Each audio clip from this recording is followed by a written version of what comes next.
The year was World War II. My uncle had crashed and was surrounded by the enemy. This is a true story, Jack.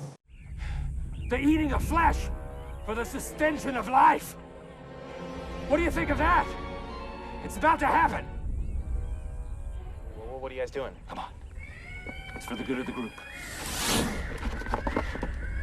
Oh, no. Don't make this any harder than it has to be. Stay away from me, you bastards! Hush, little baby, daddy's coming to eat you. Don't eat me. Don't eat me. Stay away from me. Stay away from me. What's up, guys? Your boy Benny. One of the best parts about getting older is that you gain wisdom. And it really helps in this profession because you are able to spot liars. It's really easy to spot liars if you know what to look for and if you've done enough research. Like, for instance, Joe Biden predicated his entire career on stopping the integration and desegregation of schools in his home state of Delaware. He, in fact, called them racial jungles, is what Joe Biden didn't want to happen to the schools, and he fought it tooth and nail. Yet today, because that is not fashionable stance to have anymore politically, Joe Biden tells stories like this. I was involved in the civil rights movement as a kid in high school. I used to go down to the black church. I go to 7:30 Mass. I'm a practicing Catholic. And I go to 10 o'clock. And then we sit and plan what we're going to do in terms of desegregation. You think I'm joking. I'm not. And the only drawback I had, really. Jim, everybody thought I was a good guy, except I can't sing worth a damn. Joe Biden did not sit inside of the black church all day thinking about the actions he's going to take to stop segregation. Joe Biden was not some civil rights leader. This has been fact-checked to Kingdom Come and back. It's so embarrassing. But, I mean, again, all you have to do is know Joe Biden's record on racial segregation, know that he eulogized the last KKK member of the Senate, stood arm in arm with him to stop the segregation to stop the desegregation of schools. And you also just need to look at what happens when Joe Biden is standing in front of a black church. Does this look like a man who's actually comfortable in front of a black church?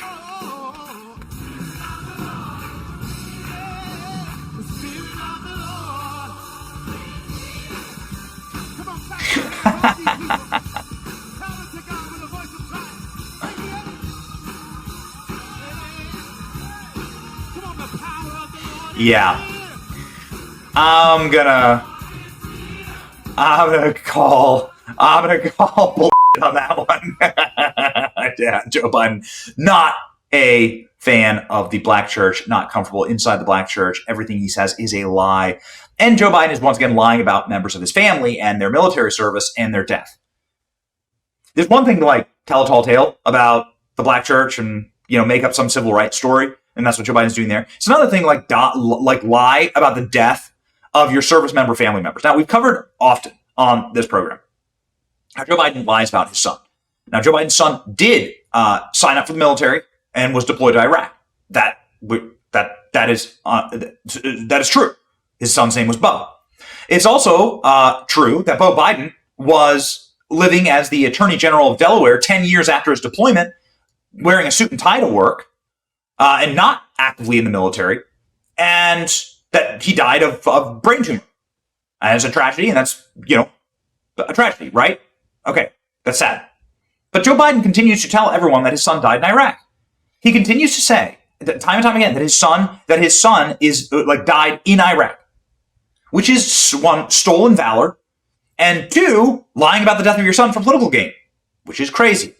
Joe Biden has continued that trend and that family legacy of lying about now his uncle, who Joe Biden said was eaten by cannibals during World War II. Military, though, says that's wrong. Joe Biden is lying. Oh, no. President Biden twice implied on Wednesday that his uncle was eaten by cannibals in New Guinea after his plane was shot down in World War II. But military records show that he's lying. It shows that his aircraft plunged into the Pacific, but wasn't shot down at all, and there's no evidence that he was eaten by cannibals. He got shot down in an area where there were a lot of cannibals at the time, Biden initially told reporters after visiting a war memorial that bears his uncle's name. He was never recovered his body. The government went back, and when I was there, they checked and found some plane parts. Okay, got it. So once again, nobody's doubting that Joe Biden had a family member that died during World War II, but the Defense Department, accounting agency, says that Joe Biden's uncle's plane actually was lost over the open ocean on May 14th, 1944. For unknown reasons, this plane was forced to ditch in the open ocean north of New Guinea. Both engines failed. At low altitude, the aircraft's nose hit the water hard and probably killed everyone on board. So, I mean, there you go. Too bad. Much like Joe Biden's son, a tragedy, you hate to see it, but that's just the way it goes. Why do you have to lie about stuff like this? 3 men failed to emerge from the sinking wreck and were lost in the crash. 1 crew member survived and was rescued by a passing barge. An aerial search for the next day found no trace of the missing aircraft or crew. So yeah, here are the comments. Joe Biden lying once again about his family members, their death, and the military. My uncle, they called him Ambrose Brosey, they called him Bosey. My uncle Bosey was a hell of an athlete, they tell me, when he was a kid. And he became an Army Air Corps before the Air Force came along. He flew those single-engine planes as reconnaissance over war zones. And he got shot down in New Guinea, and they never found the body because there were a lot of cannibals for real in that part of New Guinea. A lot of cannibals. And, Joe Biden has told this story before. He was shot down. He was an Army Air Corps before there was an Air Force. He flew single-engine planes, reconnaissance flights over New Guinea. He had volunteered because someone couldn't make it. He got shot down in an area where there were a lot of cannibals. Got it. A lot of cannibals. Okay, so here are the headlines here. Was Biden's uncle eaten by cannibals in World War II? Military records reveal what really happened. And nope. The answer is no. Nope. Joe Biden's lying once again. The president claimed that his uncle Bosey was shot down, and they never recovered the body. So a couple of things here. One, he wasn't actually shot down. There was an engine failure.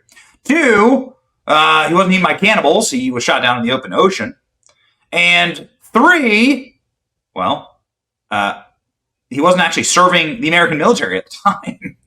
This was a passenger plane. All right. So it wasn't actually there's no images of Joe Biden's uncle's plane crashing, and the Air Force. You can actually see the documentation here. So you can see. Okay, Pentagon records from that era say that Pentagon was on a courier flight that had suffered an engine failure. So he wasn't even on a military plane. He was on a courier flight. He was on he wasn't on a combat plane. The report from the Defense POW MIA accounting agency said the crew and 3 passengers on the plane departed an airfield and were lost at sea. That's it. Missing aircraft report. That's it. From the National Archives. So there you go. The end. This is the end of this insane story.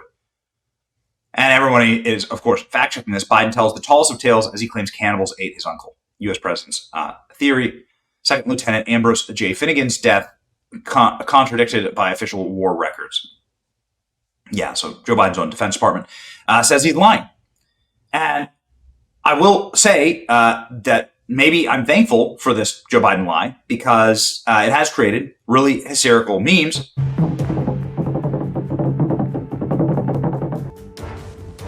This is a true story. It took place in a primitive corner of the world. My uncle Bosey was a hell of an athlete, they tell me, when he was a kid. And he became an Army Air Corps before the Air Force came along. He flew those single-engine planes as reconnaissance over war zones. And he got shot down in New Guinea. One by one, they fell. And now he was alone. There were a lot of cannibals for real in that part of New Guinea. Trapped in a hell of Stone Age creatures. In New Guinea. And they never found the body because there were a lot of cannibals for real. Perversion and sudden death were the way of life. For real. Cannibals ate my uncle. Get your collectible Uncle Bosey in cannibal action figures while you can. Uncle Bosey, cannibal. My son was also a cannibal, Joe Biden. Probably. Response. Was this before or after the cannibals ate his uncle? Yes, this is good. He just lost the cannibal vote. It's what people are saying. I remember when my uncle Cannibal was eaten by his airplane. What if Uncle Bozy didn't die and instead fought his way to the very top of the cannibal society? Good question. You ate an African cannibal. Okay. Oh boy, the corn pop action figure. That dude was this was a bad dude. This is my favorite Joe Biden story. Maybe we just gotta end with this one. The best is corn pop. I'll never stop telling the story of corn pop. When Joe Biden, who remember was a civil rights leader, decided that he would fight a young black man because he had too much pomade in his hair, and he fought him with a razor blade and a chain. Because Joe Biden's a civil rights leader. Got it? Got it. I'll always know a liar, ladies and gentlemen. Watch. I learned a lot. And I learned that it makes a difference. This was the diving board area, and I was one of the guards, and there was a 3-meter board. And if you fell off sideways, you landed on the darn cement over there. And Corn Pop was a bad dude, and he ran a bunch of bad boys. And I did, and back in those days, to show how things have changed, one of the things you had to use, if you used pomade in your hair, you had to wear a bathing cap. And so he was up on the board, wouldn't listen to me. I said, hey, Esther, you, off the board, or I'll come up and drag you off. Well, he came off, and he said, I'll meet you outside. My car, these were all public housing behind it. My car, there was a gate out here. I parked my car outside the gate. And he said, I'll be waiting for you. He was waiting for 3 guys in straight razors. Not a joke. There was a guy named Bill Wright, Mouse, the only white guy, and he did all the pools. He was the mechanic. And I said, what am I going to do? He said, come down here in the basement where all the pool filter is. You know the chain, there used to be a chain that went across the deep end. And he cut off a 6-foot length of chain. He folded up, he said, you walk out with that chain. And you walk to the car and say, you may cut me, man, but I'm going to wrap this chain around your head. I said, you kidding me? He said, no, if you don't come back. And he was right. So I walked out with the chain. And I walked up to my car. And they had, in those days, you used to remember the straight razor. You'd bang them on the curb, get them rusty, put them in a rain barrel, get them rusty. And I looked at him, but I was smart then. I said, first of all, I said, when I tell you get off the board, you get off the board, and I'll kick you out again, but I shouldn't have called you Esther Williams. I apologize for that. I apologize, but I didn't know that apology was going to work. He said, you apologize to me? I said, I apologize for that, not for throwing you out, but I apologize for what I said. He said, okay, close the straight razor, and my heart began to beat again.